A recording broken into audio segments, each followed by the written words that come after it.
But amid all the liberal propaganda was the title on the front page story that really got my attention, and it said, quote, Che's legacy looms larger than ever. 40 years after his execution, the iconic revolutionary embodies a modern leftist spirit.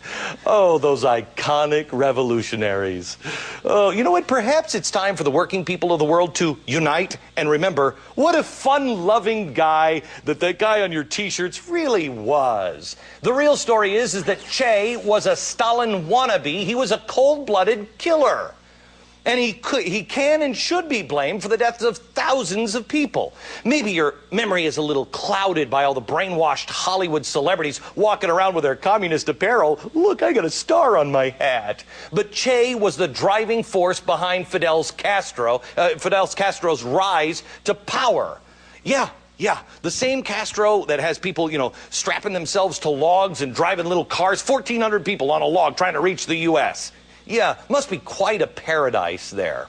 Che then ran a Cuban prison where he acted as judge, jury, and yes, executioner. That sounds almost heartless and clueless to me. Some estimates say that as many as 500 people were killed in the middle of the night with the firing squads that he personally oversaw during the first 5 months of his term. He was also the founder of the Cuban labor camps.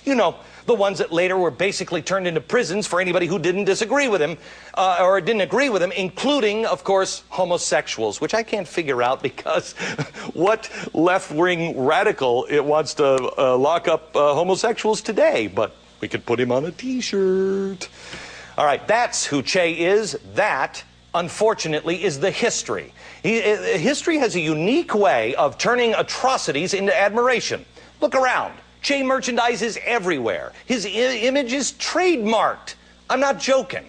Little ironic, isn't it? The king of communism is now the ultimate capitalist. Cha-ching, Che. And speaking of capitalism, who better than Hollywood to swoop in and milk this for cash? This is a lie. A new Che movie is in the works. No more word yet if the proceeds of the ticket sales are going to be funneled to Bolivian rebels or simply just given to the poor in the theater. After all, those rich Hollywood executives wouldn't want to profit off the backs of the working class, now would they? Umberto Fontova, he is the author of Exposing the Real Che and the Useful Idiots Who Idolize Him. Boy, where do I even start on him? I guess, tell me this, Che a good guy?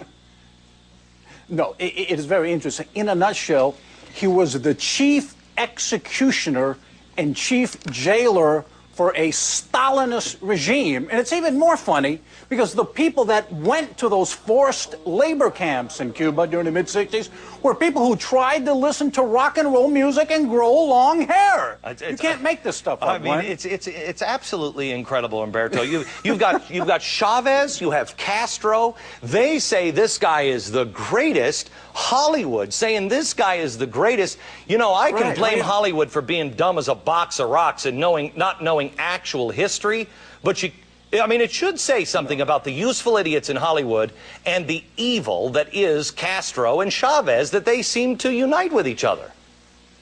It's amazing because we hear about Che Guevara's ideals, don't we? Oh, he was an idealist. Folks, those ideals are on full display 90 miles south of Florida, a Stalinist police state, a regime that incarcerated more people as a percentage of population than Joseph Stalin's regime, a regime that executed more people in its first 3 years in power than Hitler's executed in its first 6. Okay. That's idealism?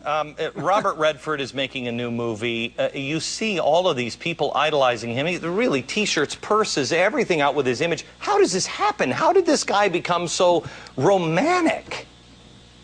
He happened to run across a guy who I consider the top press and publicity agent of the 20th century.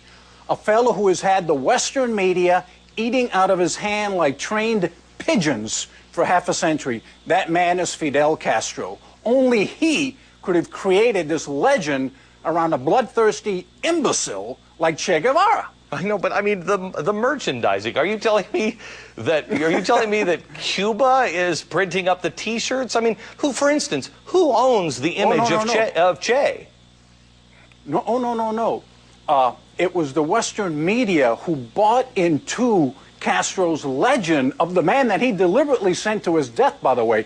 But what you've got to realize is that this legend only started after Che Guevara was safely sleeping with the fishes.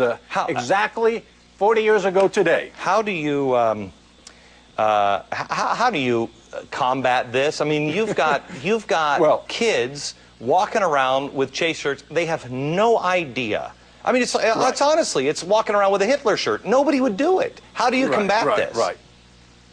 Well, by coming on the Glenn Beck show, for one thing. But no, let's be charitable. You're willing to bet 70%, I would be willing to bet, definite majority of those kids don't have any idea who the guy is. Yeah. They think he's the drummer for the Smashing Pumpkins, you know? Yeah. They think he's somebody who's going to take it to Lollapalooza. On the other hand, Robert Redford, Steven Soderbergh, and those college professors know exactly who he is.